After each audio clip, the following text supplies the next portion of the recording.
Sa bawat butil ng pawis na pumapatak sa Sinayawan, Hagonoy, Davao del Sur, nabubuo ang ani ng pag-asa. Sila ang mga magsasaka ng palay, mga bayani ng ating pagkainan. Kung iisipin, sila ay maaaring maswerte pagkat pagkain ang kanilang ani. Ngunit sila nga ba'y tunay na maswerte kung sila mismo ang walang makain? Ano nga bang nangyari? Swerte nga ba o kalbaryo walang katapusan?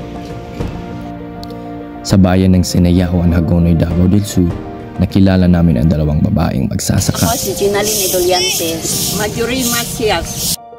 Si Aling Marjorie Macias, 61 years old, ay 45 years nang nagsasaka. Taong 1918 nang matapos siya ng high school at agad na sumabak sa sakahan dahil sa hirap ng buhay, hindi siya nakapagtapos ng kolehiyo. Samantalang si Aling Jeneline Idoliantes, 29 years nang nagsasaka. Isa siyang inang na may 3 anak, 2 ay patuloy niyang pinag-aaral at ang isa ay matagumpay nang nakapagtapos ng kolehiyo. Sila ay 2 lamang sa humigit kumulang 600 na magsasaka ng Sinayawan. Araw-araw susungin man ang matinding init ng araw o bagsik ng ulan. Kanilang tinataniman ng lupa ng pag-asa. Hindi alintana kung mababawi ba nila ang kanilang puhunan.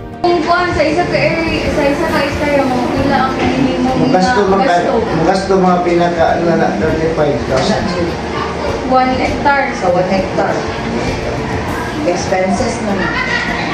Wala pa ilabot ng panahon sa ating na ng mga medisina. Sa 1 hektarya ay inaasahan ang 100 sako ng palay. Ngunit ang bawat kilo ng palay ay nabibenta lamang sa 17 pesos. Tinatayang nasa 85,000 pesos ang kikitain ng magsasaka.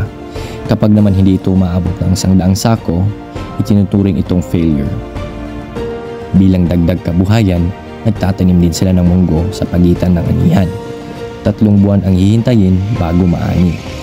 Ngunit malaking tulong na ito para sa mga magsasaka. Agriculture failure niya ng mga estudyante, ng mga college. Malingkamot ng hapon mi, mao na mangutang mi para kapag-eskwela sa mong anak. Ulan init mi, nagtrabaho mi sa basaka. Ano siya pinakalisod sa mo ang apuan. O, diha nga punto.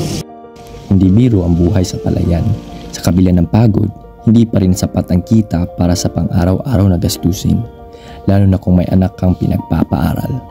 Ang panganay ni Aling Jeneline ay nakapagtapos ng kursong Bachelor of Science in Agriculture, major in Crop Protection, at ngayon nagtatrabaho na sa munisipyo.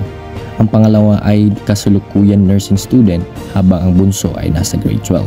Ngunit kapalit ng tagumpay ng mga anak ay malalim na utang, sobrang pagod at sakripisyo na kinakailangan. Walay lisod, walay imposible sa pagpa-eskwela sa mga anak basta ang ginikanan, magtiyaga lang dyan nga maningkamot para sa mga anak. Mama dyan ay labing importante. Malaking tulong para sa kanila ang pagtawid pamilya ng Pilipino, o 4Ps, at ang libreng seedlings mula sa National Irrigation Administration. Para makatanggap ng benepisyo, kailangan nakarehistro ang mga nagsasaka sa Department of Agriculture. Sa 2025, ang kabuuang alokasyon para sa mga sektor ng agrikultura ay aabot sa 225 billion. Kabilang na ang 200.19 billion para sa Department of Agriculture at 42.57 billion para sa NIA. Sa ilalim ng Rice Competitiveness Enhancement, 6 billion ay para sa high-quality rice seeds, 9 billion naman para sa makernarya, at 15 billion para sa training, credit at irrigation program. Ang Region 11 ay kabilang sa mga prioridad sa pagpapatayo at pagsasaayos ng mga irigasyon tulad ng mga communal irrigation system at small irrigation system. Mayroon ding adaptation and mitigation initiative in agriculture para matulungan ang mga magsasaka sa harap ng pagbabago ng klima. Kasama na dito ang pagpopromote ng climate change and climate resilience varieties at crop diversification. Sa kabila ng mga hakbang na ito, ay may butas pa rin ang sistema. Kanang fertilizer, ma'am, kulang din siya. pati ang equipment. Ang equipment, kung pwede yung dagdagan. Kulang din ang nilang supply sa... Sa laki ng budget na inilaan ng gobyerno, Nalaman naming 3 lang ang harvester na binigyan ng Department of Agriculture sa barangay ng Sinayawan. Marami sa kanila ang nagsasabing hindi sapat ang natanggap. Karamihan ay umaasa sa sariling diskarte, sakripisyo, upang mairaos ang bawat taniman. Ang kita ay agad ding napupunta sa bayarin. Ang tanong, kailan kaya sila aangat? Sa kabila ng pagsubok na hinaharap ng mga magsasaka ng palay sa Sinayawan, Hagonoy, Davao del Sur, nananatili ang kanilang pag-asa at determinasyon. Sila ang tunay na bayani ng ating hapagkainan. Sa kabila ng hirap at sakripisyo, umaasa pa rin sila na sanay ang bawat butil ng pawis ay masusuklian ng swerte ng pag-asa. Naway mabigyan pansin at suporta mula sa gobyerno ang tila mailap pa rin hanggang ngayon.